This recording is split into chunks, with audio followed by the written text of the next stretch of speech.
Alright, so in today's video, we're going to talk about something maybe controversial. To me, it's not. It is my humble opinion on why a new king of hybrid mirrorless cameras. And that camera so happens to be the Panasonic S5II or S5IIX. I have the S5II here, and this is coming from someone who used Sony exclusively for 3 years. Loved my A7 IV, but value for dollar, this is the new king, and let me explain why if you don't already know. So, you may not like this, but brace yourselves, because to me and to a lot of others, and maybe to you after this video, it should be the cold, hard truth. No. Wait. Hey guys, welcome back to the channel. Neil here. So happy to have you back. And today we're talking about the new king of mirrorless hybrid cameras, and that is the Panasonic S5II. Now, let me just preface this by saying I still like all types of cameras. I am not someone that is super dedicated to a certain camera. If it's Sony, Canon, Fuji, whatever the case may be, I will use it. Currently, I just have Lumix cameras now with the S5II. I have two of these. One's filming me, and then I also have an S5 as well, because I do a lot of stuff that requires 3 cameras. Essentially, I had an A7 IV, I've had the A7 III, I had the A7R III. I loved my A7 IV 2 pieces. I also had an FX30, powerhouse of a camera for what it is and what the cost is. But let me explain to you why this is a new king of hybrid mirrorless. So everyone has been down on Lumix for a while because of the autofocus, but I don't think a lot of the people have been able to get away from that kind of stigma of Panasonic not being great for autofocus. And I want to thank today's sponsor of this video, which happens to be Condor Blue. Condor Blue was nice enough to send me out this cage and the handle for this S5II, so special thanks to them. I really love it because it's really easy to grip, really easy to hold, and it doesn't protrude away from the body or have a super long handle or anything like that. That's not functional for me. I really like it, and I have kind of big fat hands.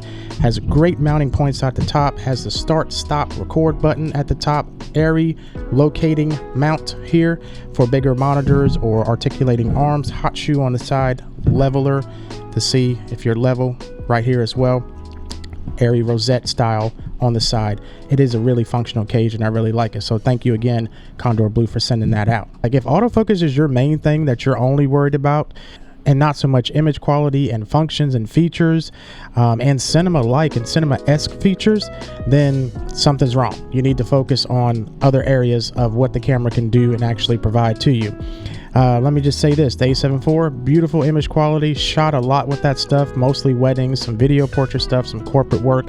Loved that camera. Vowed that I would never get rid of that camera.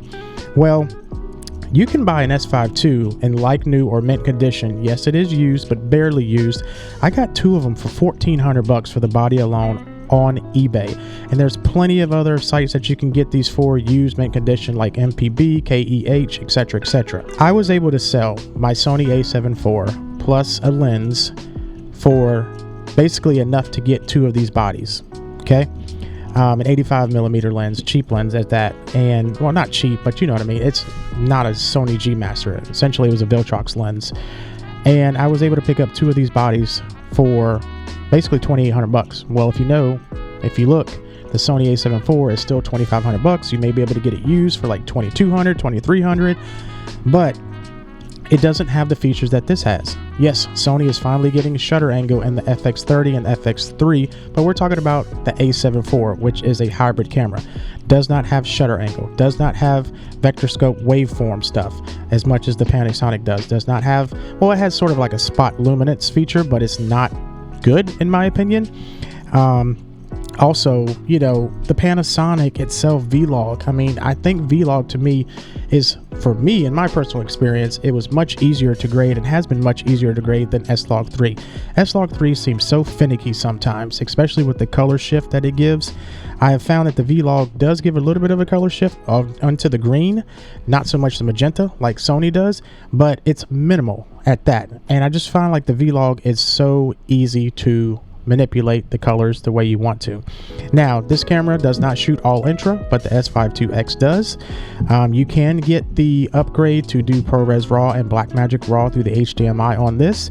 It already comes with the S5II, but specifically I'm talking about the S5II because that's the one that I own. Shutter angle, it's a huge deal, because you don't want to worry about always having to change your shutter speed when you're doing video. And then also the new firmware update that came out, 3.0. It has super energized this camera with some great features. Now, let me just go back and touch on the autofocus. When I first got this camera, for photo, the autofocus is spot on, nails the eye, tracks the subject. I don't know why a bunch of people complain about the autofocus, especially when they haven't tried it. For photo, it's great. Now, I just have Panasonic native lenses and manual lenses to use on this for video. For video, it hits 90% of the time in autofocus. Okay, it's not 100% perfect. No autofocus system is 100% perfect. Sony is great, but I find between using the A7 IV and the FX30 that I had, the autofocus is right there on par with the Sony. Okay, and not enough for me to complain and say, oh, Lumix cameras are just awful with autofocus, etc., etc. It works just fine. And now that the new firmware is out, I've tried it, and I'm going to insert some B-roll here. The autofocus hits. I mean, Panasonic struggled for the longest in being a leader in the hybrid market, but they have literally just threw the kitchen sink at these bodies and said, here you go, this is what you wanted. The autofocus works great. The IBIS, okay, was already great and fantastic, you know, industry leading IBIS over any camera manufacturer. And now with the high image stabilization setting, it's ridiculous. I mean, throw away your gimbal. Almost. If you got shaky hands like me, you probably still want a gimbal, but I'm going to insert some B-roll as well. Basically, the stabilization is so dang good. If you have somewhat steady hands, you don't really need a gimbal. I mean, it's so good. It's ridiculous how good it is in body, in camera. Okay, so here you're looking at basically me walking down the street, just kind of like at a decent pace, and you'll see that I have regular stabilization on. I will label that clip there, and then I'll switch over to the high image stabilization setting. Now, it does crop in quite a bit, but you can mitigate that by having a wide lens. I'm shooting this on a 50mm Panasonic S1.8 lens. So if you're worried about the crop pushing in, which is understandable, just make sure you use a wide lens. Something like a 20 or 24 or the 18 from Panasonic is great. Sigma also makes a 10 to 18mm for it, so you can mitigate that crop by just getting and using a wider angle lens. So the new firmware makes this camera an absolute beast and a banger.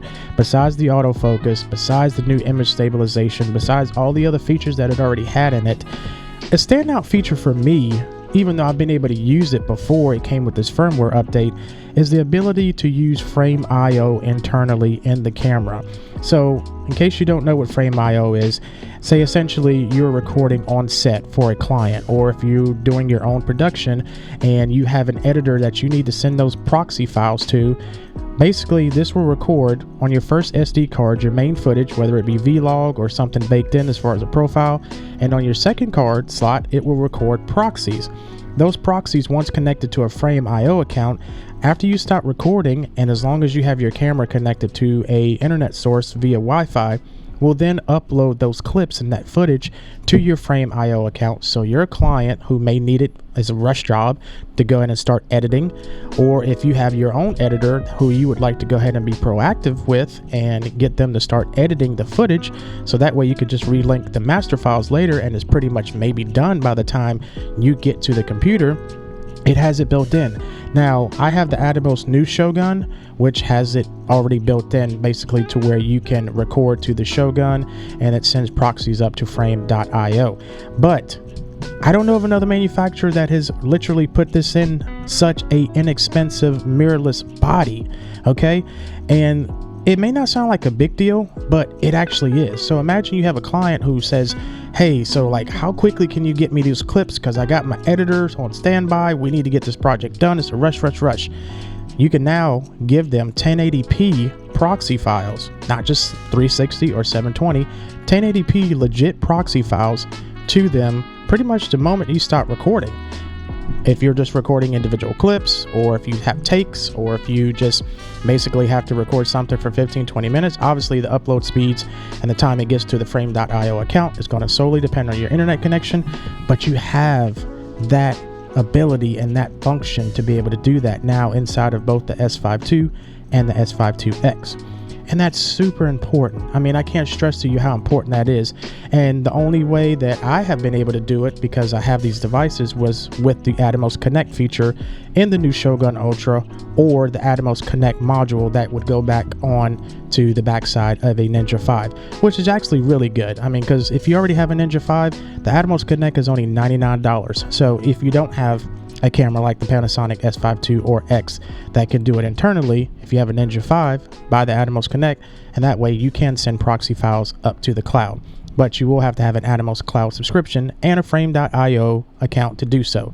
With this, it's just straight from the camera to Frameio, and I want to give a demo of it because I could talk about it all day long, but essentially for people that are new to this particular type of functionality and technology, it'd be better if I show you exactly how to do it, how it works, and how easy it is.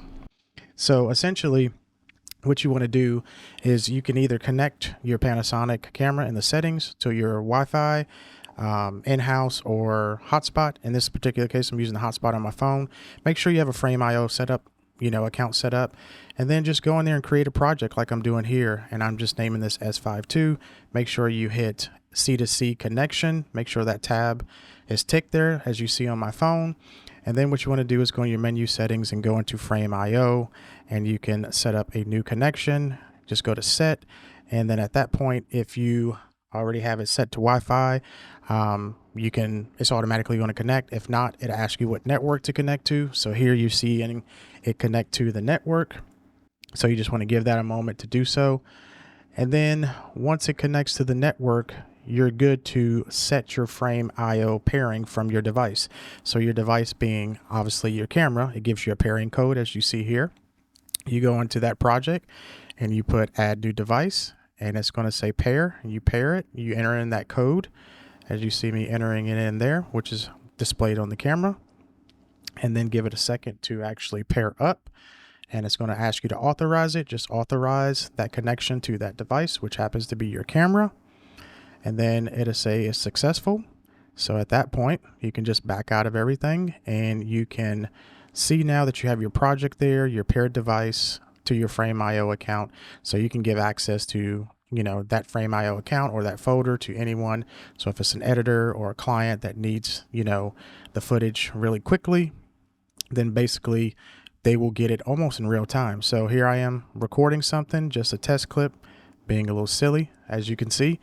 And just doing this for a reference sake. So I've been lifting some weights, guys, trying to get in shape, better shape. So now that I recorded that little clip, I'll just hit stop. And since it's already paired up to my Frameio account, it populates a folder. And then you just click on that folder, and that's where your recordings will be under that project. So it doesn't matter if it's 1 clip or 100 clips. Will take some time to upload. That depends on your internet connection. But as you can see right here, it populates the file that you just seen on the screen, which is pretty dang cool if you have clients that need footage for a rush job and they already have an editor on standby, or if you have an editor that you would like to go ahead and start working with 1080p proxy files. So, I've shown footage of the S5II that I've taken. It's a great camera. Image quality wise, I would say it's on par with the Sony cameras that I had, especially the A7 IV. The A7 IV is a great image quality camera, but it is lacking features that this S5II has. I mean, essentially, the S5II and the 2X have cinema camera features in a mirrorless body. Only thing you don't have is internal ND and SDI. On this, you don't have all intra recording. On the S5IIX, you do. You can still do ProRes recording if you have something like a Ninja V or the new Shogun Ultra. So you can still get that ProRes RAW flavor out of this camera if you wanted to. If you want to get B-RAW, you do have to do the paid upgrade, as well as being able to get ProRes RAW with that and have those codecs available. But dollar for value, this is a great camera. So I want to hear your opinions about the S5II or the S5IIX. Do you have it? Do you plan on getting it? I think before you sleep on Panasonic Lumix cameras, you should give them a try, whether that's a buddy that has one, rent one. If you are in the market for a hybrid mirrorless camera that pulls out all the stops pretty much and is featured packed and you can get for way less than your top brand, you should really consider looking at the S5 or S5II. Now, I say that to say this: I am not in any way affiliated or sponsored or been paid to talk about Lumix cameras. Let's just get that clear. I just thoroughly have loved and I have just enjoyed thoroughly using this camera for all of my day-to-day work, my portraits, my video, stuff like that. And right now, I'm loving the image quality that I get out of this camera, and Panasonic is all about their users. I mean, they're putting out firmware updates for stuff that we didn't ask for, don't necessarily need, but it's awesome to have, right? And the fact that they're listening to different areas of the market and saying, hey, we have the capability to put this in our camera, why don't we just do it for free and give it to them? That's awesome. You don't have to beg for something. You don't have to write petitions. You don't have to wish and hope. You know, Sony finally is getting an A7S III update after how many years? And, you know, usually they're pretty good about updating stuff, but they're not significant updates, right? They may improve stability of the camera or the functions. These cameras and the firmware updates that you get for them add new features to the camera that are totally usable, functional, and pretty awesome in my opinion. I say that to say this: I'm going to keep creating content with these Lumix cameras, and I hope that you guys stick around to see what I create with them. I'm actually going to shoot a short film at the end of May with just this camera and some cinema lenses. I'm not sure which ones I'm going to use. Currently I have the Vespid Primes. I'm wanting to shoot anamorphic. I'm waiting to hear back from a particular manufacturer on whether or not I'm going to be able to get my hands on one of those. If not, I'll use the Vespid Prime and some of the other lenses for different scenes, different takes, but I'm going to shoot it solely on this S5II. So I want you guys to stick around to see, hey, can you make a short film with this? I mean, is it that good? Yes. And if you haven't seen, there's others that have done this already as well. This will be my first short film. So I hope you guys enjoyed this video. Stay tuned to it. It's just a short kind of rant on why I think the Lumix S5II and the S5II is such a great, incredible value for a mirrorless hybrid camera, and why you should consider it over other leading and better camera manufacturers out there. You just get more bang for your buck feature-wise with these cameras. Let me know your thoughts in the comments, and I hope to see you guys back here. And until the next time, be safe, be kind, and take care of each other.